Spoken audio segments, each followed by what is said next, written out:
Ya udah. Kembali lagi para pecinta bola dan penggila bola dengan saya Rizky Pujiana dan Bung Marco Nasir. Ya. Di sini kita akan membahas tentang transfer karena musim 2023-2024 ya. Iya. Akan segera berakhir. Nah, pasti sebentar lagi para klub akan mencari pemain-pemain yang akan memperkuat untuk musim berikutnya. Kita akan sedikit membahas pertama dari ada Real Madrid, Chelsea, Barcelona, dan Arsenal. Kita mulai dari Real Madrid nih, Bung Marco. Siap. Real Madrid ini kabarnya akan membeli Jude Bellingham yang dari Jude Bellingham. Namanya susah sih kayak. Jude Bellingham.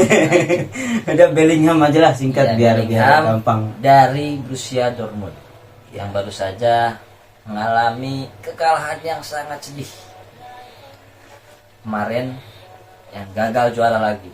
Ya. Nah, menurut Bung Marco, ini transfer katanya sudah 95%. Tinggal penandatanganan kontrak dengan harga kontrak 100 juta euro. Menurut Bung Nasir, cocok gak? Pas gak harga Jude Bellingham segitu? Jadi gini, kalau yang saya amati ngelihat dari pemain Jude Bellingham ya. Bellingham. Ya saya lumayan lah suka. Kebetulan dia itu pemain berbakat, masih muda, dan kebetulan juga di era mungkin di dari mulai musim kemarin itu Real Madrid sekarang tuh mengumpulkan pemain-pemain muda. Ya. Jadi yang dulunya itu Real Madrid terkenal dengan membeli pemain-pemain yang sudah jadi bintang, yang akhirnya sekarang tuh mulai mencari para pemain muda ya, kayak contohnya ada Camavinga, ada Tchouaméni, Rodrigo, Vinicius. Itu kan anak-anak yang masih muda dan akan digunakan untuk jangka panjang. Jadi kalau apakah itu layak atau enggak ya 100 juta euro ya? 100 juta. Ya untuk seorang gelandang dan masih muda saya kira layak sih. Cuma nanti apakah dia itu cocok atau enggaknya belum tahu juga, karena nggak ada yang tahu juga nanti apakah dia itu bisa berkomunikasi dengan teman-temannya, bisa adaptasi atau enggak, kita nggak tahu. Madrid kan berencana akan membeli Jude Bellingham dengan harga 100 juta. Ya. Nah, apakah Bellingham ini cocok untuk menggantikan Luka Modric atau Toni Kroos yang memang mereka yang udah harus diganti? Iya. Siapa yang kira-kira lebih tepat menggantikan, di mana posisi dia di Madrid? Kalau untuk saat ini ya, untuk menggantikan seorang Modric sama Kroos, pemain untuk saat ini ya, itu belum ada. Menurut gua jujur belum ada. Jadi belum ada yang bisa menggantikan. Ya, karena walaupun memang ia seorang gelandang dan mungkin satu posisi, tapi agak berbeda ya, karena jarak dari usianya juga terlalu jauh dari Bellingham ke Kroos atau Modric. Jadi seharusnya itu mungkin Madrid harus mendatangkan pemain yang sudah agak tua, berpengalaman, dan sudah memiliki mental gitu. Jadi kalau Bellingham kan terlalu muda. Cuma untuk jangka panjang ini sangat bagus, sangat layak 100 juta. Layak berarti. Layak. 100 juta itu ya. Oke, itu Bellingham. Nanti bagus atau tidaknya kita lihat nanti. Ya, karena gak ada yang tahu. Karena adaptasi seperti Eden Hazard. Ya, Bagus itu gagal dia. total itu. Bagus sekali di Chelsea, mencetak banyak gol. Nah, giliran pindah ke Madrid, flop. Gak bisa berbuat apa-apa sampai sekarang, bahkan dia hanya duduk di ini makan gaji buta. Ya. Makan gaji buta, duduk di bangku cadangan. besar. Kan? Dulu juga sama, ada Nuri Sahin yang Ya, pindah Nuri dari Sahin. Dortmund ke Madrid, gagal Gagal juga. Padahal di Dortmund memang lagi bagus-bagusnya. Sebenarnya karena ini ya, mungkin pertama itu karena beban juga ya, beban mental ketika masuk ke salah satu tim besar Real Madrid, dituntut untuk selalu konsisten main bagus untuk mendapatkan trofi juara. Pokoknya itulah menjadi beban anak-anak muda. Jadi makanya harus ada gap yang bisa menangi antara senior ke junior. Nah itu tengah-tengah harus ada pemain yang berpengalaman. Kayak itu Bellingham, Bellingham. Real Madrid. Nah, sekarang ada juga nih rumor. Kalau ini masih rumor, belum ada kesepakatan kalau Bellingham tadi udah hampir selesai katanya. Saya bentar lagi lah, minggu Nah, depan sih. kalau Firmino, ini ada lagi rumor Firmino katanya ingin ke Madrid juga karena dia sudah pamitan dengan Liverpool. Iya. Ya jadi agen bebas. Ya. Kira-kira menurut Bung Marco ini cocok gak Firmino bermain di Madrid untuk menggantikan atau sebagai cadangan pelapis Benzema? Yang saya amati, saya suka ya sama Firmino ini. Jadi seorang dibilang striker utama juga bukan, terus kayak gelandang juga bukan. Dia tipikal yang apa ya, berani menjemput bola, berani buka ruang. Nah, ini sangat stylish ya Firmino. Jadi kalau setuju apa enggak atau cocok atau enggak, saya rasa cocok sih untuk membackup Benzema ya, karena akhir-akhir ini kan Benzema itu sering cedera ya. Jadi ya karena umur juga harus memang benar-benar mendatangkan striker yang berpengalaman, kualitas tidak terlalu jauh sama Benzema. Itu salah satunya Firmino. Karena striker yang sekarang itu lapis keduanya itu bapuknya minta ampun itu. Dia ngambil gaji doang. Mariono. Aduh, gak layak itu main di Madrid, gak layak ya. Nah, Firmino itu kan mainnya dia lebih ke false nine. Iya. Ya, nomor 9 palsu lah. Nomor 9 palsu. Jadi dia sering menjemput bola. Jadi dia tidak stay di situ. Yeah. Ya menurut saya juga memang dia ada kemiripan sih sama Benzema. Yeah. Dalam arti Benzema juga sering menjemput bola. Cuma masalah kelasnya aja dia masih di bawah. Oke, mungkin itu transfer dari Madrid hanya 2. Sekarang kita beralih ke rival abadi Real Madrid, yaitu Barcelona. Barcelona yang baru saja meraih gelar Liga Spanyol nih. Sudah pasti mereka ingin terus berbenah ya kan? Ya. Setelah kehilangan Jordi Alba yang menyatakan sudah keluar, Sergio Busquets juga sudah musim depan tidak melanjutkan di Barca. Ya. Ini pemain tua ini udah pada keluar. Nah, pemain tengah Barca ini kan otomatis kosong. Ya. Di pemain bertahan, gelandang bertahan. Nah, banyak rumor yang beredar bahwa ada Kimmich lah, cuman belum pasti juga. Terus ada Zubimendi, Bernardo Silva. Cuman yang akhir-akhir ini banyak dibicarakan itu adalah Gundogan, Gundogannya Manchester City ya. Gundogannya Manchester City yang katanya dia akan habis kontraknya di Manchester City dan sekarang belum memperpanjang. Kira-kira menurut Bung Marco ini gimana Gundogan ke Barca ini? Apa bisa terrealisasi? Kalau terrealisasi nantinya gimana dia di Barca? Kalau lihat Gundogan itu gimana ya? Masuk ke Barca, apakah dia akan benar-benar menggantikan Sergio Busquets atau dia hanya di kayak gelandang Gelandang penyerang. Nah, penyerang karena itu kan punya De Jong juga ya. De Jong itu kan sebagai DM kan juga bagus juga ya. Sebagai penyerang juga bagus. Kalau secara kualitas ya Gundogan itu dibilang top juga enggak, dibilang jelek juga enggak. Ya intinya pemain bagus lah ya, kualitasnya bagus tapi enggak top ya. Tapi kalau secara skill, secara ketenangan, pengalaman semua ada di Gundogan. Mungkin kalau dari kecocokan strategi saya rasa cocok sih.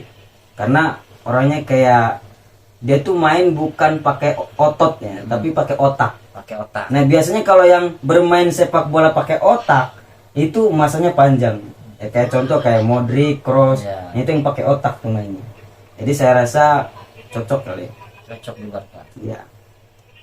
Ya ke Madrid juga boleh, nggak apa-apa. Jangan ke Madrid semua. Saya rasa gampang kalau Gundogan ke Madrid. Dia udah benci soalnya sama Modric. Tapi kan kita nggak tahu apakah nanti benar-benar Gundogan mau cabut atau enggak, kita kan nggak tahu. Siapa tahu mau stay di City kan? Kalau kata saya ada kedua kemungkinan. Dia kalau memang juara Liga Champions di City, dia merasa udah puas di Iya, City ya. iya. Udah puas, udah apa bahasanya mendapatkan semuanya lah di iya, City. iya. Dia bakal cari pengalaman baru. Nah kecuali kalau memang City gagal juara Liga Champions nih, Nah itu mungkin dia ada rasa penasaran pengen sekali lagi lah nyoba gitu. aduh. Makanya bisa saja perpanjang kontrak dengan rayuan Guardiola ya kan. Iya, iya.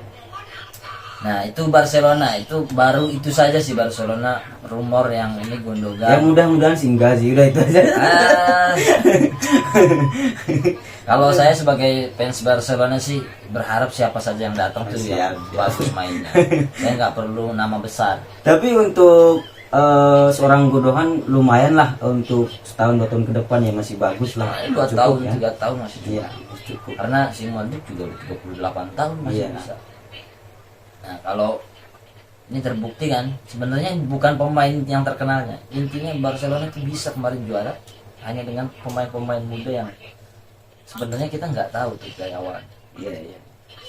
Untuk selanjutnya nih, kita beralih ke Liga Inggris. Nah Liga Inggris Inggris, ini memang musim kemarin, musim sekarang ini yang segera berakhir, persaingannya itu ketat di papan Iya, atas. 1, 2, 3, 4-nya tuh ketat. Bahkan penentuan juaranya pun ditentukan 2 match terakhir. Iya. 2 match terakhir. Nah, ini datang dari MU justru. Dari MU. MU karena dia akan masuk ke Liga Champions nanti. Oh iya, iya benar-benar. Akan masuk ke Liga Champions. Nanti dia harus memperkuat lagi nih. Iya. Nah, dia ada rumor akan membeli Neymar nih. Wah, Neymar.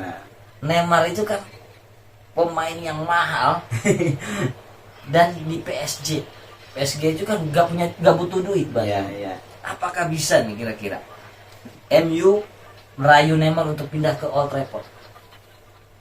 Kalau gimana ya, kan sekarang MU itu kan lagi digembus-gembuskan dengan akan dijualnya kan ke Qatar ya, Qatar. Ya.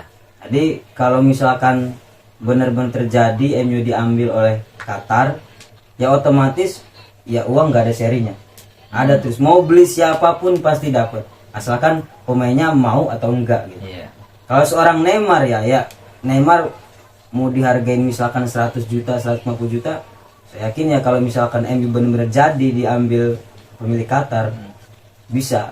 Cuma apakah Neymarnya itu bersedia atau enggak gitu, ini kita kan nggak tahu. Tapi kalau secara kecocokan ya gimana ya, karena kan Neymar itu kan orangnya kayak egonya tinggi, suka masih bergaya gitu.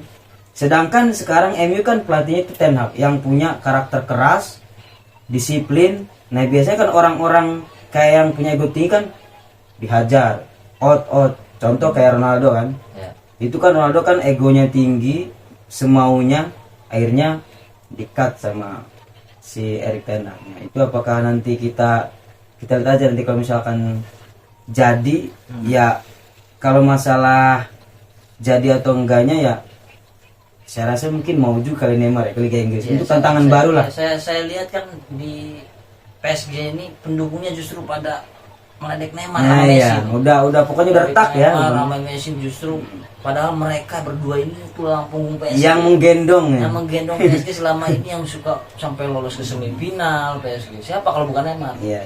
Neymar cedera, mereka nggak lolos dari 16 besar. Tapi ini yang takutin nih kalau beli Neymar tuh ya itu cederanya itu loh. Ya, emang sekarang udah rentan. Jadi cedera udah dia. pemain mahal, ego tinggi, gaya, tapi banyak cedera, ya nggak diharapin juga pemain begitu.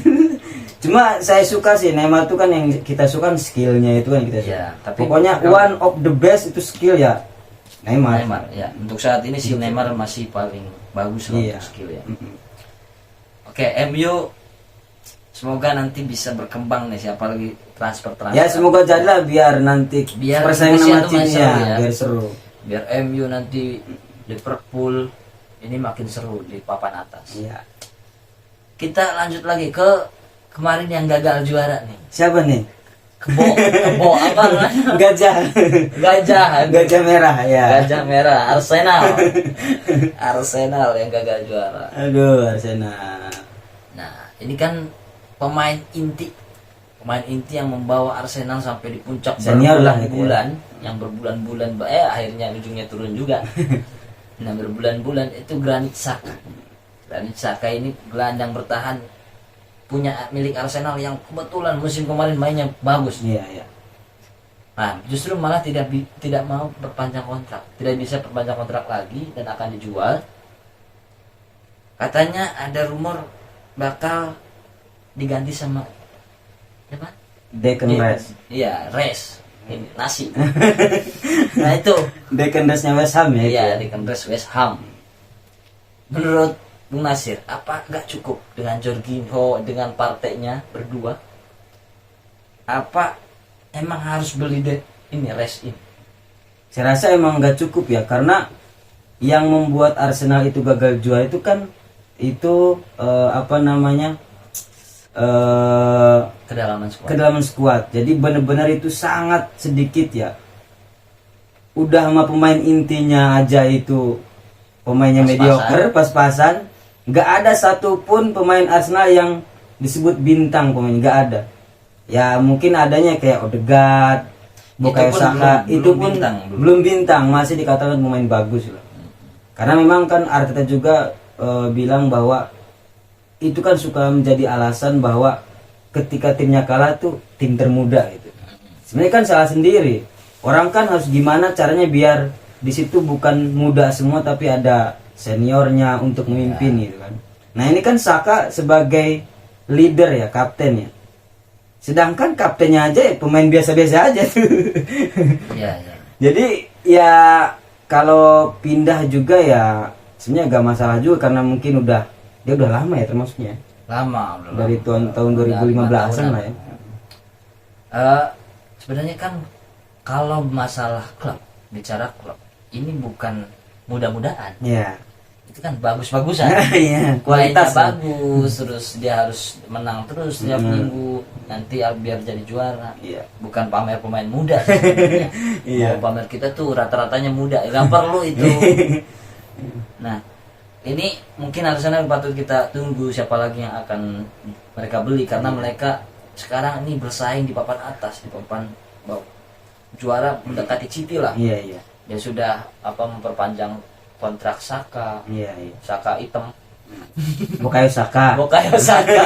Saka hitam. Nah itu Bukayo Saka.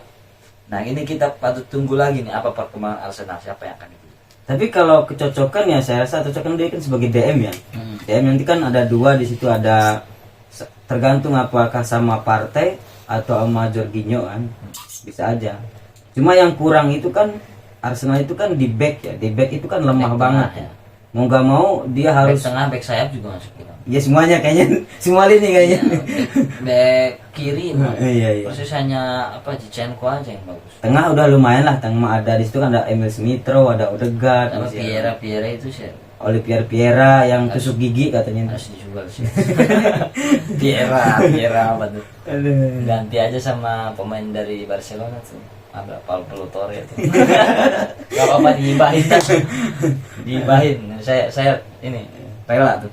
Ya, apalagi kan Arsenal itu kan musim depan kan main di Champion ya. Iya. Jadi mau gak mau skuad kedalaman ya harus Bisa jadi ketemu Barcelona. Ya bisa jadi. Biar seru lagi. Ya kita nantikan lah kelanjutnya seperti apa Arsenal. Nah, oke, kita beralih ke tim London lainnya nih. Tapi ini Siapa nih warnanya London? biru. Apa nih? London Chelsea. Oh Chelsea. Yang musim sekarang amburadul banget, amburadul. Saya rasa kasihan ya sebagai fans Chelsea ya itu. Iya, saya juga sebagai fans Chelsea. Saya mau mendukung, ya tetap mendukung, tapi kasihan. Mau nonton itu bukan siap-siap menang, tapi siap-siap kebobolan aja udah. Secara pemain materinya tuh hampir sama dari mereka juara champion. Iya. Cuma pelatihnya aja yang beda. Iya. Tapi semenjak ada kejadian Rusia karena perang itu sangat berpengaruh ya. Pemiliknya diganti sampai dilarang di Inggris lah. Iya. dilarang di Inggris terus jadi dibeli sama orang Amerika. Sekarang malah amburadul kayak gini, beli pemain asal-asalan.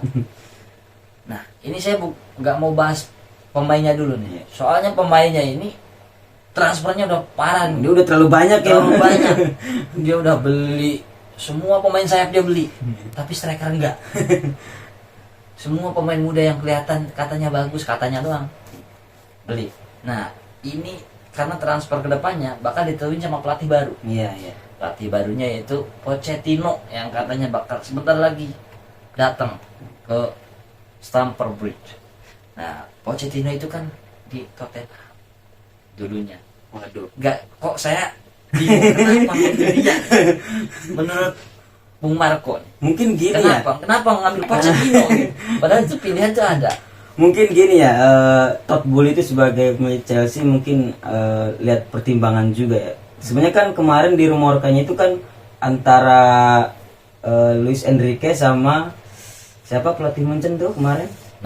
Nagelsmann. Itu kan tadinya rumornya itu kan, itu bahkan hampir resmi itu sebenarnya. Cuma dari peraturan manajemen Chelsea itu mengadakan kayak apa ya? Voting. Iya, bukan tes, kayak apa sih namanya? Tes kebangsaan. Bukan, kayak ada pengetesan nih apakah layak apa enggak gitu, cocok apa enggak gitu. Akhirnya Chelsea. Iya, akhirnya kan orang ketika pelatih ditawarkan begitu kan minder juga nih. Oh, berarti dia gak ngehargain saya gitu kan. Akhirnya mereka ya udah cabut. Oh, mereka merasa tidak dihargai. Padahal kan udah jelas terbukti kan mereka tuh punya kualitas dan sudah berprestasi juga. Barcelona udah pernah triple. Iya. Oke. Kalau Pochettino, kenapa harus Pochettino ya? Mungkin salah satunya cuma dia pernah ngelatih di Liga Inggris ya, itu doang sih kayaknya. Dia punya pengalaman di Liga Inggris. Ya, bahkan dia mengantarkan Tottenham Hotspur tuh ke final Liga Champions dengan pemain seadanya, yaitu mungkin pertimbangannya. Oh iya. Bisa jadi. Tapi itu secara taktik Pochettino itu kan dia lebih ke pressing. Iya. Pressing bahkan sampai pemain Tottenham itu sempat ngeluh, ada yang ngeluh tuh. Kecapean katanya karena habis main aja suruh lari lagi. Keliling lapangan 1000 kali katanya sih, dihukum apa gimana nggak tahu itu. Tapi katanya itu kelelahan. Ini cocok nggak dengan materi pemain Chelsea yang memang pemain-pemain muda yang memang bagus fisiknya buat pressing? Dia cocok gak? Kalau secara pribadi saya meragukan ya. Meragukan? Iya, meragukan. Karena Pochettino sudah terbukti di PSG ya. Dia melatih salah satu klub terbesar mungkin di Prancis ya. Bahkan di Eropa juga termasuk terbesar ya kan PSG. Dan itu dihuni oleh para pemain bintang. Bukan hanya pemain bintang, bahkan pemain yang nggak bintang aja pemain mahal gitu kan, istilahnya begitu. Banyak ego, pemain muda yang senior juga ada. Nah, ketika melihat pengalaman di PSG itu menurut saya itu gagal total, benar-benar gagal total. Tapi kan dia mendapatkan piala 3. Walaupun champion emang enggak. Ya, itu kan yang diharapkan kan sebenarnya Liga Champion. Karena dari dulu emang kalau siapapun sih juara sih di PSG. Iya, karena kalau di Liga ya. Iya, pemainnya berkualitas semuanya. Itu yang akhirnya orang menyorot ketika gagal di Liga Champion. Itu yang nggak bisa. Pas masanya Pochettino di PSG kan banyak pemain yang kayak berselisih, gas pendapat. Terus, nah ini tugasnya pelatih nih, harus bisa menyatukan pemain ego-ego yang tinggi. Nah itu salah satunya kegagalan di PSG. Ya, nah kan kalau di PSG kan memang pemainnya bintang. Mungkin di situ gagal. Dan di Tottenham itu kebanyakan pemain muda. Tottenham, Chelsea. Tottenham kemarin yang sempat Tottenham. Tottenham. Mereka pemain muda yang tua-tua senior yang itu Harry Kane sama dia bintang. Nah kalau di Chelsea kan campurannya masih agak banyak. Iya. Kayak Thiago Silva masih ada, Kai Havertz, terus si Joao Felix kalau bertahan ya. Dan campuran sama pemain-pemain muda seperti Enzo Fernandez yang kira-kira kan ini tengah-tengah dari antara Tottenham sama PSG dengan pemain bintangnya, Tottenham dengan pemain yang seadanya. Ini kan tengah-tengah. Kira-kira masa nggak cocok dia? Karena yang saya lihat ya, kalau melatih Chelsea, di Chelsea misalkan, di Chelsea itu kan sekarang banyak pemain di satu posisi. Nah itu nanti mungkin yang akan diuji, dan ada juga pemain yang biasa aja tapi mahal harganya, nah itu kan jadi beban. Nah biasanya kan kalau jadi kayak dituntut oleh fans, biasanya kan psikisnya kan keganggu. Nah itu kan tugas pelatih. Nah Pochettino kan untuk merangkul itu kan saya rasa belum mampu lah ya. Jadi Chelsea itu butuh pelatih yang memang sudah berpengalaman, dihormati oleh para pemain, disegani lah gitu ya. Contoh mungkin Zidane cocok ya, Zidane. Terus siapa ya yang udah pengalaman? Ancelotti balik lagi ya. Ancelotti bisa masuk walaupun ya strateginya gak bagus-bagus amat gitu kan. Guardiola. Nah, itu kan Mourinho juga bisa itu. Mourinho balik lagi 2 kali ya. Karena saya lihat dari musim ini ya, ngelihat permainan Chelsea, mau itu siapapun yang main, kayak males mainnya itu.